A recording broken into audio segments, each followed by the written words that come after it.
Audio Jungle. केन्द्र सरकारଙ୍କ सेवा और समर्पणर 12 वर्ष एवं तृतीय पाळीर द्वितीय वर्ष पूर्ति अवसर में माननीय मुख्यमंत्री श्री मोहन चरण माझी प्रेस विवृत्ति। गणमाध्यम बंधुगण, आज अत्यंत गुरुत्वपूर्ण तथा महत्वपूर्ण प्रेस सम्मेलन में मुझे समस्त को आंतरिक स्वागत और हार्दिक अभिनंदन जनाऊँगी। जून 9 तारिख होउछि आम देशर गणतांत्रिक इतिहास एक स्वर्णिम युगांतकारी तथा अभूतपूर्व दिवस। 2024 मसीहा आज दिन में ही विश्वर सर्वाधिक लोकप्रिय जननायक तथा आमर यशस्वी संकल्पबद्ध प्रधानमंत्री श्री नरेंद्र मोदी जी क्रमागत भाव तृतीय थर पर देशर प्रधानमंत्री भाव शपथ ग्रहण कर शासन भार संभाली।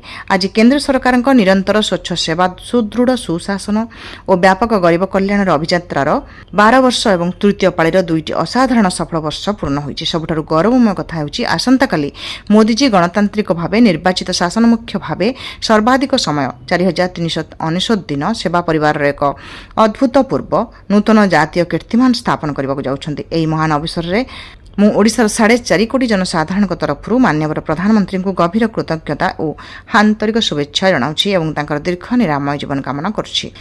विगत 2 वर्ष मध्य समग्र विश्व अनेक भू राजनैतिक अस्थिरता और आह्वान सम्मुखीन होइछि, किंतु मोदीजी संकल्पबद्ध नेतृत्व जोगु भारतर विकास रथ अटकी नाही। मोदीजी हेउछन्ति भारतर चिरस्रोता प्रगतिर जने महान विकास पुरुष। गोटे समय था जिते भारत को विश्वर 5टी दुर्बल अर्थनीति बा फ्राजिल 5 मध्य गणा जाउथला। आज मोदीजी दूरदृष्टि जोगु विश्व सप्लाई चेन रे अस्थिरता सत्वे 2025-26 आर्थिक वर्ष में भारत 7.7% अभिवृद्धि हार हासिल करिछि।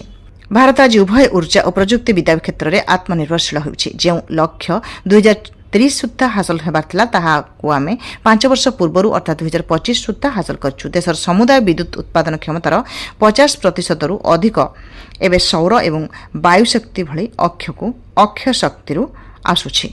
विभिन्न क्षेत्र में ओडिशार प्रगतिर एक झलक जोगाजोग और भित्तिभूमिर महामेली, कृषि समवाय और मत्स्य चाषी कल्याण, नारी सशक्तिकरण और एमएसएमई, सामाजिक सुरक्षा, आदिवासी विकास और आभ्यंतरीण सुरक्षा, सहरांचल और ग्रामीण विकास, शिक्षा दक्षता विकास और पर्यटन, केन्द्रीय सहायता 7 कोशिया इको टूरिज्म 100 कोटी और हीराकुद पर्यटन भित्तिभूमि प्राय 111 कोटी टंकार प्रकल्प आरंभ होइछि। सौरशक्ति और स्वास्थ्य सेवा, नुआ मेडिकल कॉलेज, सेहीपरि सबका साथ सबका विकास, सबका विश्वास एवं सबका प्रयास एही महान संकल्प आज देशर शेष धाड़े ठिया होइतिबा गरीब, आदिवासी, महिला और युववर्गक पाखरे सेमानकर अधिकार पहुंचाई सारिछि। मोदीजी सेवा सुशासनर मूलदुआ हेउछि संकल्परु सिद्धि, जहाँ देश को आत्मनिर्भरशीलतार एक नुआ मार्ग देखाइछि। सेहीपरि विकास भी मंत्रर सफल रूपायन स्वरूप आज देश आधुनिक ज्ञान कौशल और भित्तिभूमिर विकास सहित निजर सुदीर्घ सांस्कृतिक गौरव और ऐतिह्य को पुनः प्रतिष्ठित करिपारिछि। आम ओडिशार अस्मिता, जगन्नाथ संस्कृति एवं सामग्रिक उन्नति पई मध्य एही मंत्र आज एक शक्तिशाली प्रेरणा साजिछि। एही जनकल्याणकारी दर्शन जोगु ही भारत आज विश्व मानचित्र एक आत्मविश्वासी और समृद्ध राष्ट्र भाव दंडायमान। बंधुगण, शेष में मुझे कहि जे विकास एक सामयिक सफलता नुहे, बरं यह एक निरंतर संकल्पबद्ध तथा सुदूर प्रसारी प्रक्रिया।